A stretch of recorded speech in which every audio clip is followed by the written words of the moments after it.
إن الحمد لله نحمده ونستعينه ونستغفره ونعوذ بالله من شرور أنفسنا ومن سيئات أعمالنا من يهده الله فلا مضل له ومن يضلل فلا هادي له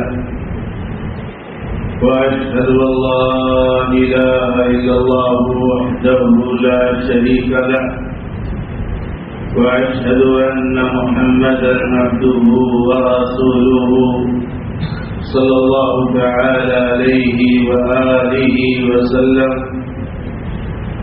أعوذ بالله من الشيطان الرجيم. بسم الله الرحمن الرحيم.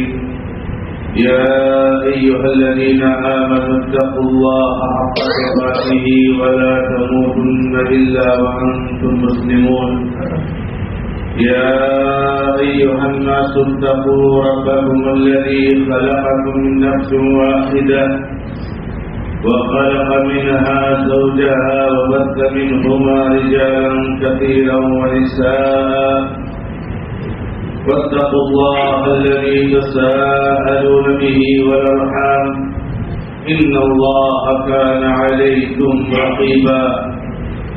يا أيها الذين آمنوا اتقوا الله وقولوا قولا سديدا يصلح لكم أعمالكم ويغفر لكم ذنوبكم ومن يطع الله ورسوله فقد فاز فوزا عظيما.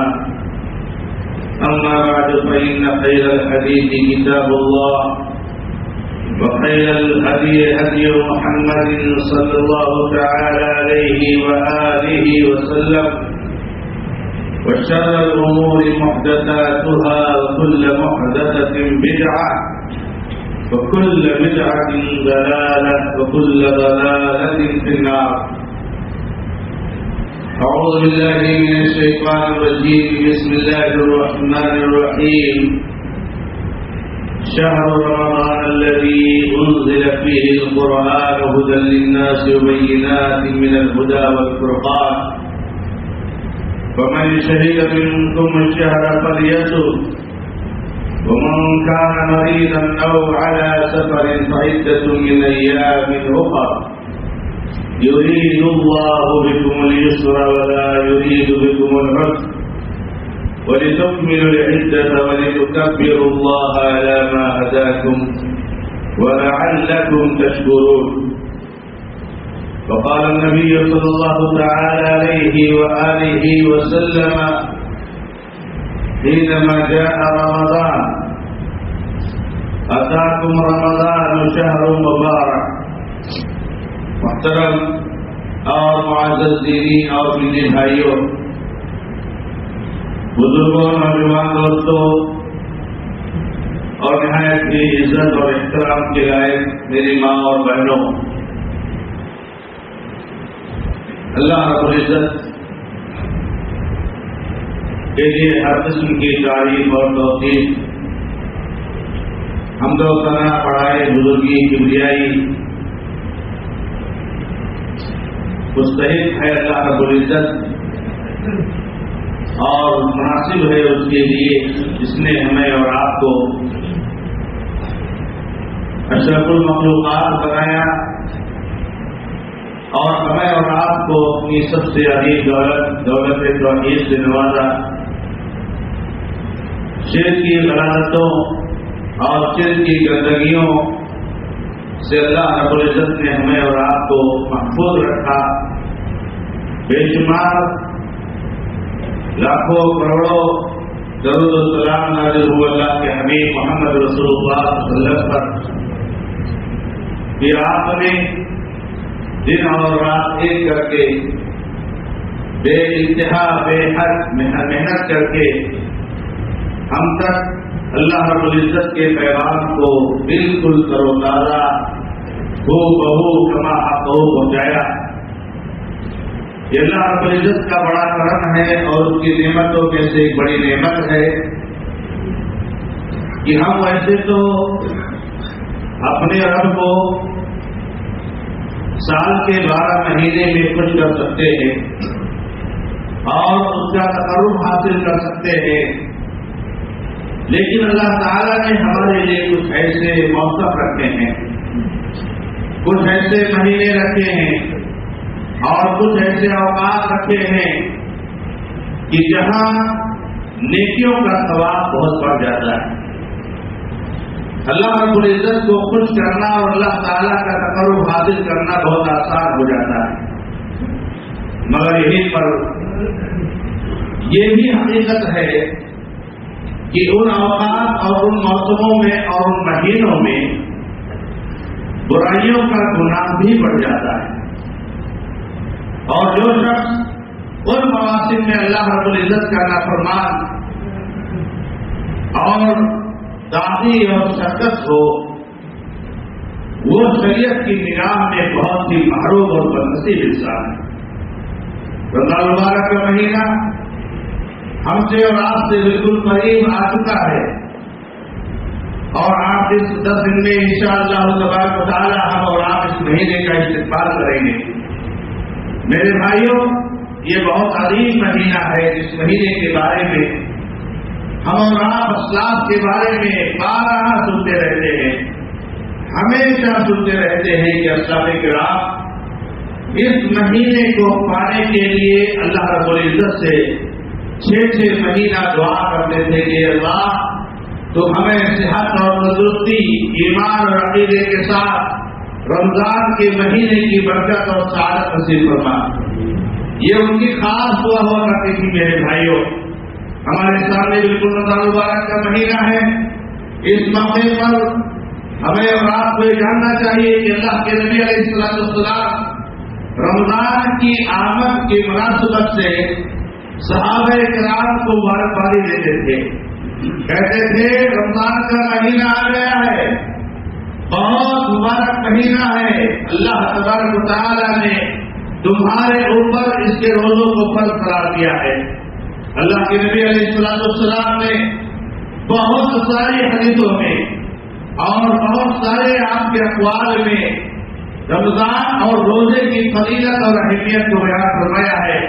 ہمیں اور آپ کو رمضان کے آنے سے پہلے ان چیزوں کو جاننا چاہیے میرے بھائیوں، ان کی گہرائی تک پہنچنا چاہیے، ان کی حقیقت کو محسوس کرنا چاہیے، تاکہ رمضان کا مہینہ آئے تو ہمارے اندر ایک جوش ہو، ہمارے اندر ایک جذبہ ہو، ہمارے اندر ایک ولولہ ہو، رمضان کے اس مبارک مہینے سے فائدہ اٹھانے کا، اور اس کے لیے ہم بہت زیادہ جوش و جذبہ سے ہمارے دل معمور ہو، ہم سستی اور غفلت سے میرے بھائیوں دور ہو جائیں۔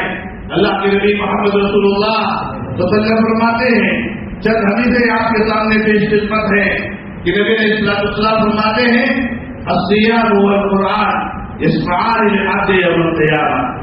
یہ جو رمضان کا مبارک مہینہ آ رہا ہے اور اس میں جو فرض روزے رکھیں گے آپ، اور اسی طریقے سے سال میں جو بھی نفلی روزے اللہ کے نبی علیہ السلام نے مشروع قرار دیے ہیں، اور آپ جو اللہ کے کلام کی تلاوت کرتے ہیں، اللہ رب العزت نے اپنے کلام کو اس مبارک مہینے میں نازل فرمایا ہے۔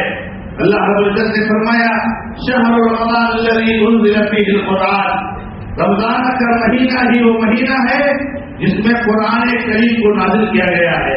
تو نبی علیہ السلام فرماتے ہیں کہ روزہ اور قرآن اللہ تبارک و تعالیٰ سے اس کے بندے کے لیے سفارش کریں گے، شفاعت کریں گے۔ اللہ رب العزت کے فضل میں سے ہے کہ قیامت کے دن اللہ تبارک و تعالیٰ ہم گنہگاروں کے لیے بہت سارے ایسے مواقع فراہم کرے گا کہ جس کے ذریعے سے ہم اللہ رب العزت کو خوش کر سکیں گے۔ چنانچہ انبیاء کی شفاعت اور دیگر لوگوں کی شفاعت تو یہ ہمیں فائدہ پہنچائے گی۔ چنانچہ اللہ کے نبی علیہ السلام فرماتے ہیں کہ روزہ بھی شفاعت کرے گا اور قرآن بھی شفاعت کرے گا۔ اللہ کے نبی علیہ السلام فرماتے ہیں روزہ کہے گا اے رب منعتہ الطعام والشہوات، اے اللہ میں نے اس کو کھانا کھانے سے روک دیا تھا، یہ ہر گھنٹے 2 گھنٹے پہ کچھ نہ کچھ کھانے کا عادی تھا، مگر اے اللہ میں نے اس کو روک دیا تھا، یہ 12 14 گھنٹے صرف اور صرف تیری رضا کے لیے کچھ نہیں کھاتا تھا. اے اللہ تو اس کے بارے میں میری شفاعت قبول کر لے. قرآن کہے گا اے اللہ میں نے تیرے اس بندے کو راتوں میں سونے سے روک دیا تھا, یہ گھنٹوں گھنٹہ یہ تیرے لیے قیام کرتا تھا, یہ تیرے کلام کی تلاوت کرتا تھا, یہ مجھے پڑھتا تھا, مجھے سمجھتا تھا. اے اللہ تم میری شفاعت کو اس سلسلے میں قبول کر دے. چنانچہ اللہ کے نبی علیہ السلام فرماتے ہیں کہ اللہ تبارک و تعالیٰ اور دونوں کی شفاعت کو قبول کر دے گا. اچھا آپ سوچیں کہ جو روزے کا اہتمام نہیں کرتے ہیں, جو تلاوت کلام پاک کا اہتمام نہیں کرتے ہیں, جو قیام رمضان کا اہتمام نہیں کرتے ہیں, وہ آپ ذرا تصور کریں کہ وہ اس عظیم شفاعت سے محروم ہوں گے. اللہ کے نبی محمد رسول اللہ صلی اللہ علیہ وسلم نے فرمایا بنی الاسلام علی خمس شہادت لا الہ الا اللہ. میرے بھائیوں ہمارے اور آپ کے اپنے ذہنوں سے سوچ لینے سے کچھ نہیں ہوتا ہے. ہم سوچیں کہ بس یہ چیزیں ایمان ہے, ہی اسلام کا حصہ ہے, تو اسے وہ اسلام کا حصہ نہیں ہو جائیں گے. میرے بھائیوں اللہ کے نبی محمد رسول اللہ نے فرمایا کہ اسلام کی بنیاد, اسلام کی یہ عمارت 5 چیزوں پر کھڑی ہے.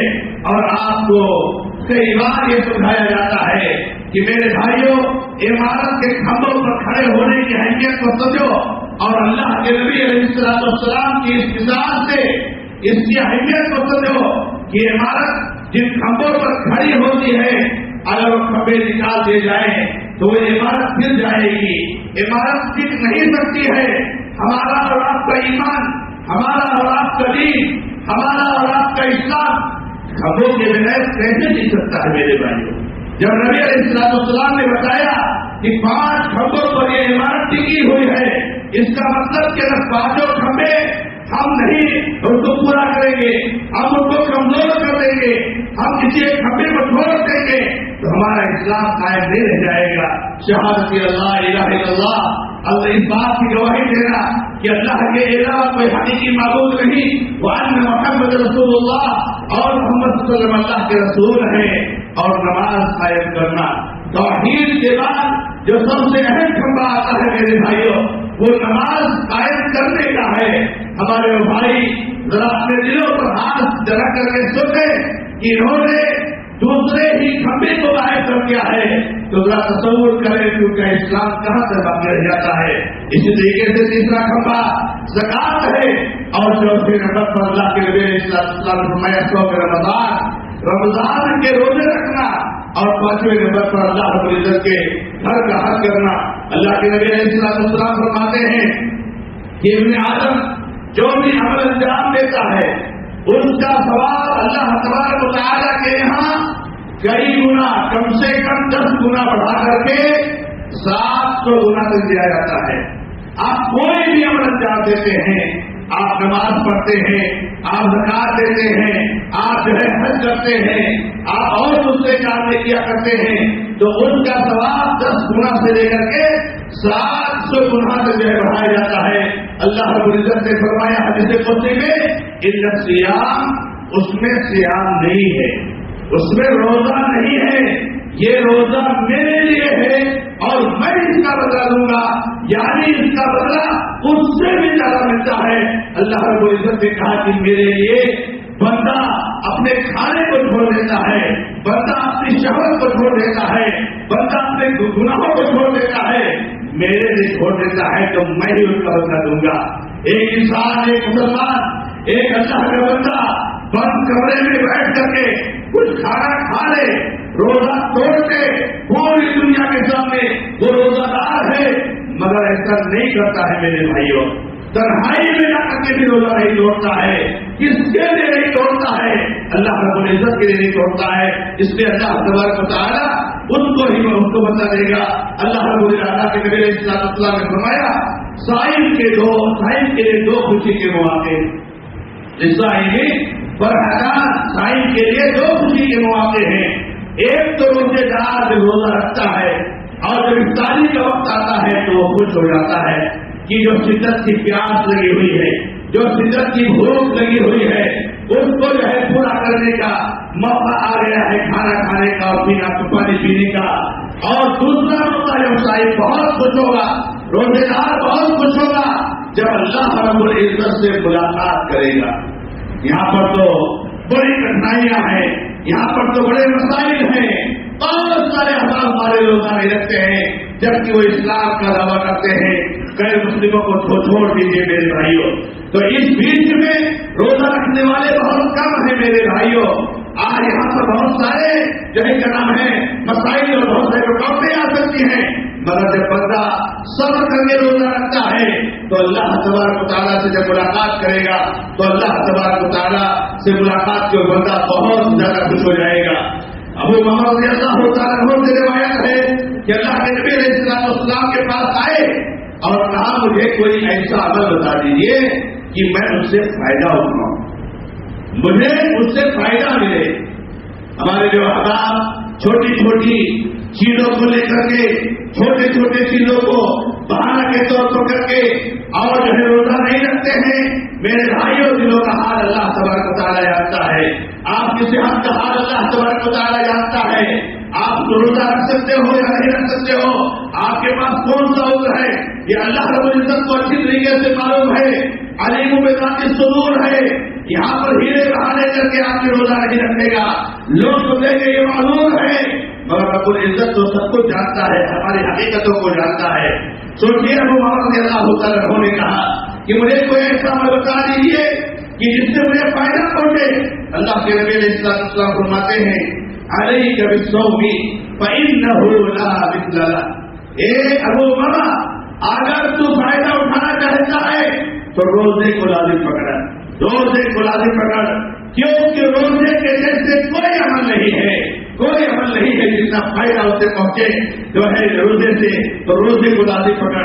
صاحب مخلوق استاد رضی اللہ تعالیٰ عنہ بیان فرماتے ہیں کہ رسول اللہ صلی اللہ علیہ وسلم نے فرمایا جنت میں ایک دروازہ ہے جس کا نام ریان ہے. جنت میں ایک دروازہ ہے جس کو ریان کہا جاتا ہے. اس دروازے کی ایک خاصیت اور خوبی ہے کہ اس دروازے سے سوائے روزے داروں کے اور کوئی داخل نہیں ہوگا, اور جب ایک بار روزے دار داخل ہو جائیں گے اس دروازے کو بند کر دیا جائے گا اور پھر اس کے بعد کوئی داخل نہیں ہوگا.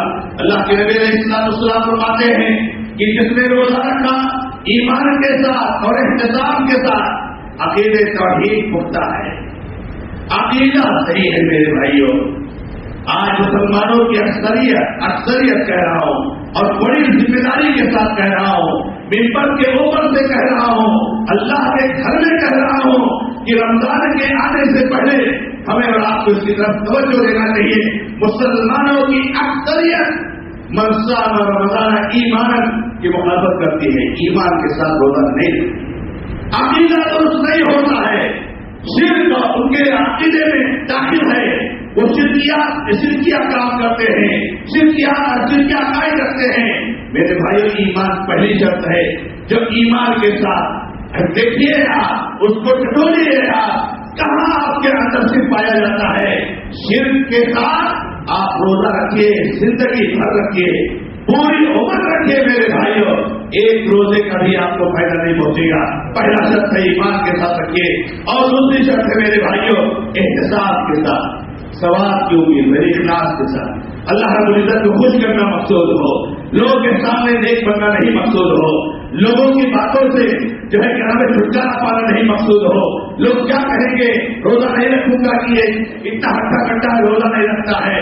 گھر والوں کی جو ہے ناراضگی سے بچنا نہیں مقصود ہو, مقصود یہ ہو کہ اللہ تبارک و تعالیٰ کو خوش کرنا ہے. تو اللہ کے نبی علیہ السلام فرماتے ہیں کہ اس کے پچھلے سارے گناہ معاف کر دیے جاتے ہیں, اور جو رمضان کے مہینے کا قیام کرتا ہے اس کے پچھلے گناہ معاف کر دیے جائیں گے, اور جو لیلۃ القدر کا قیام کرتا ہے اس کے پچھلے سارے گناہ معاف کر دیے جاتے ہیں. رمضان کا یہ مہینہ جب داخل ہوتا ہے تو جنت کے دروازے کھول دیے جاتے ہیں تاکہ ہمارے دل میں شوق پیدا ہو, ہمارے دل میں جذبہ پیدا ہو کہ جنت اللہ رب العزت کی نعمتوں کا گھر, اس کے دروازے کھلے ہوئے ہیں اور جہنم کے دروازے بند کر دیے جاتے ہیں, اور سرکس اور متمرد شیاطین کو قید کر دیا جاتا ہے.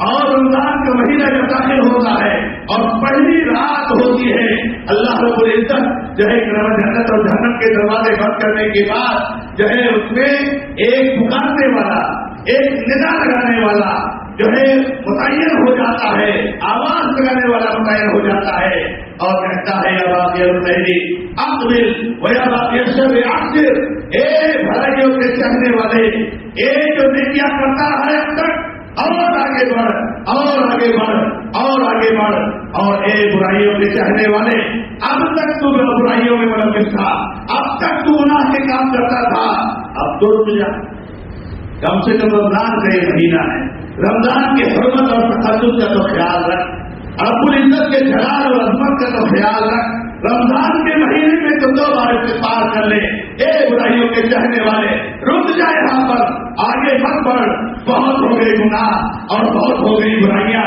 تو یہ پکارنے والا پکارتا ہے، اور اللہ رب العزت کا بڑا کرم اور احسان ہے کہ رمضان کے ہر رات میں اور رمضان کے ہر دن میں اللہ رب العزت کچھ گدروں کو، کچھ لوگوں کو جہنم سے آزاد کرتا ہے، کچھ لوگوں کو جہنم سے آزاد کرتا ہے۔ آج دنیا کی حکومتیں جو ہوتی ہیں، بہت سارے ایسے مواقع آتے ہیں خوشیوں کے، تو بہت سارے قیدیوں کو آزاد کر دیتے ہیں کہ آج ہمارے ملک کا قومی دن ہے، تو یہ دن ہے، تو وہ دن ہے، اس لیے ہم نے اتنے قیدیوں کو آزاد کر دیا۔ اللہ رب العزت رمضان کی عظمت کی وجہ سے جہنم سے قطروں کو آزاد کرتے ہیں، یہ جہنم میں نہیں جائیں گے۔ اللہ کے نبی علیہ السلام فرماتے ہیں کہ یہ سلسلہ رمضان کی ہر رات میں رہتا ہے، جاری رہتا ہے، اس کی کوشش کرنی چاہیے میرے بھائیوں کہ اپنی گردنوں کو جہنم سے آزاد کر لے۔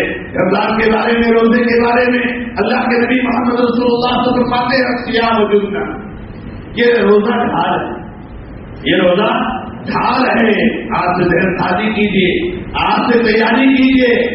ہم تو تیاریاں ہم نے کرتی ہوگی، بہت ساری چیزیں کو خریدنی ہے، کھانے پینے کی چیزیں جمع کرنی ہے میرے بھائیوں، اس کا رمضان کے مہینے سے کوئی تعلق نہیں ہے میرے بھائیوں۔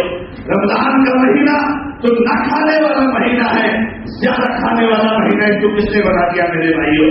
رمضان کا مہینہ یہ ہے کہ آپ تیاری کیجیے، اپنے گناہوں کی عادت کو آج سے چھوڑنا شروع کیجیے، رمضان کی فضیلتوں کو جانیے، رمضان کے مسائل کو سیکھیے، توحید اور سنت کے مسائل کو سیکھیے، نبی علیہ السلام کی سنتوں کو سیکھیے۔ تو اللہ کے نبی علیہ السلام فرماتے ہیں یہ روزہ ڈھال ہے، ڈھال۔ روزہ ڈھال کیسے ہے؟ ڈھال کیسے کہا جاتا ہے؟ میدان جنگ میں جہاں ایک لڑنے والا ڈھال کے ذریعے سے دشمنوں کے حملے سے اپنے آپ کو محفوظ کرتا ہے، تو روزے سے آدمی اپنے آپ کو گناہوں سے محفوظ کرتا ہے، برائیوں سے محفوظ کرتا ہے۔ یہ تو عجیب و غریب معاملہ ہے کہ ہماری برائیاں بھی جاری ہیں، ہمارے گناہوں کے کام بھی جاری ہیں، اور ہم روزہ بھی رکھے ہوئے ہیں، اعوذ باللہ۔ یہ کیسے ہو سکتا ہے میرے بھائیوں؟ گناہوں کے لیے ڈھال ہے، اس کے ذریعے سے گناہوں سے بچتے ہیں۔ اللہ کے نبی علیہ السلام فرماتے ہیں جب تم میں سے کوئی روزہ ہو تو گالی گلوچ نہ کرے، شریعت کی مخالفت نہ کرے، ہر دھرمی نہ کرے، اور اگر کوئی آدمی اس پر کہیں جاتی کر جائے، اس پر کہیں جو ہے کیا نام ہے کچھ گالی گلوچ کی بات کر جائے، تو اللہ کے نبی علیہ السلام کہتے ہیں کہ یہ آدمی کہہ دے کہ بھائی میں تو روزے سے ہوں۔ اسی طریقے سے رمضان کے مہینے میں اللہ کے نبی علیہ السلام فرماتے ہیں یہ مہینہ تمہارے پاس حاضر ہوا ہے، یہ مہینہ آ گیا ہے، اس میں ایسی رات ہے جو 1000 راتوں سے بہتر ہے، اور رمضان کے مہینے ہی کے تعلق سے یہی آخری رات کے بارے میں، 10 راتوں کے بارے میں، ليلة القدر کے بارے میں، آخری عشرے کے بارے میں میرے بھائی اللہ کے نبی علیہ السلام نے فرمایا ہے من حرم خیرھا فقد حرم الخیر کلہ۔ اگر رمضان کی برکتوں سے آپ فائدہ نہ اٹھا پائیے، اگر رمضان کے خیرات بھلائیوں سے آپ فائدہ نہ پائیے، تو آپ سے بڑا دنیا میں کوئی جو ہے کہ رات پر تصیب نہیں ہے۔ میرے بھائیوں، رمضان سے پہلے ہمیں اور آپ کو اپنی ذہن ساری کر لینی چاہیے، اور رمضان کا روزہ یاد رکھیں یہ اسلام کے بنیادی فرائض میں سے ہے۔ کچھ مخصوص آزار ہیں، کچھ مخصوص اسباب ہیں، کچھ مخصوص وجوہات ہیں کہ جن میں شریعت اسلامیہ نے چھوٹ دی ہے۔ آپ کو روزہ نہیں جمتا ہے، آپ کا دل نہیں کہتا ہے، آپ کو نہیں جچتا ہے، آپ کو کھانا پینا چھوڑنا نہیں جو ہے اچھا لگتا ہے، یہ سارے آزار نہیں ہے میرے بھائیوں، آپ کو نہیں لگتا ہے، مگر جمائیے، سب کیجیے، روزہ رکھیے اور اللہ رب العزت کے لیے برداشت کیجیے تکلیفوں کو۔ تو میرے بھائیوں، رمضان کا روزہ یہ سارے مسلمانوں پر جو ہے فرض ہے، جو بالغ ہے اور جن کے ہوش حواس ٹھیک ٹھاک ہے، ان کو چھوڑنا یہ صرف اسلام میں جائز نہیں ہے۔ اللہ کے نبی علیہ السلام سے بعض ایسی حدیثیں مروی ہیں کہ نبی علیہ السلام نے فرمایا کہ جو رمضان کا ایک دن کا روزہ ادا کر چھوڑ دیتا ہے بغیر شرعی عذر کے، بغیر وجہ کے، تو اگر پوری زندگی وہ قضا کرے تو وہ کفارہ اس کا نہیں بن سکتا ہے۔ امام صاحب رحمہ اللہ ایک بہت بڑے امام ہیں، اس طرح کی حدیثوں کی تشریح کرتے کہتے ہیں کہ مسلمانوں کے یہاں یہ بات ثابت ہو چکی ہے کہ جو رمضان کا روزہ چھوڑ دیتا ہے بغیر کسی عذر کے، وہ زناکار سے بھی بدتر ہے، شراب پینے والے سے بھی بدتر ہے، بلکہ اہل علم اور اسلاف یہ ایسے لوگوں کے اسلام کے بارے میں شک کرتے تھے اور سمجھتے تھے کہ یہ بے دین ہو گیا ہے۔ کیوں میرے بھائیوں؟ رمضان کا روزہ رکھنا یہ اسلام کے ارکان میں سے ہے میرے بھائیوں، اسلام کے احکامات میں سے سب سے اونچا حکم جو ہے ارکان خمسہ ہے، سب سے پہلے آپ کو ان کو ادا کرنا ہے، اس کے بعد سارے احکامات آتے ہیں۔ اس سے میرے بھائیوں، ہمیں اور آپ کو اللہ رب العزت سے دعا کرنی چاہیے کہ اللہ رب العزت خیر اور تندرستی اور صحت اور عافیت کے ساتھ رمضان کے مہینے تک پہنچائے، اور ہم میں سے جو ہمارے بزرگ نوجوان، ہماری مائیں اور بہنیں ہمارے بیچ سے رخصت ہو گئی ہیں، اللہ رب العزت ان کی خبروں کو نور سے بھر دے، انہیں کروڑ جنت نصیب فرمائے، ان پر اپنی رحمت کی بوچھار کرے اور ان کے گناہوں کو معاف فرمائے۔ بارک اللہ لی و لکم فی القرآن الکریم ونفعني وإياكم بالآيات والذکر الحکیم وتعالى جواد الکریم ورحمۃ اللہ وبرکاتہ۔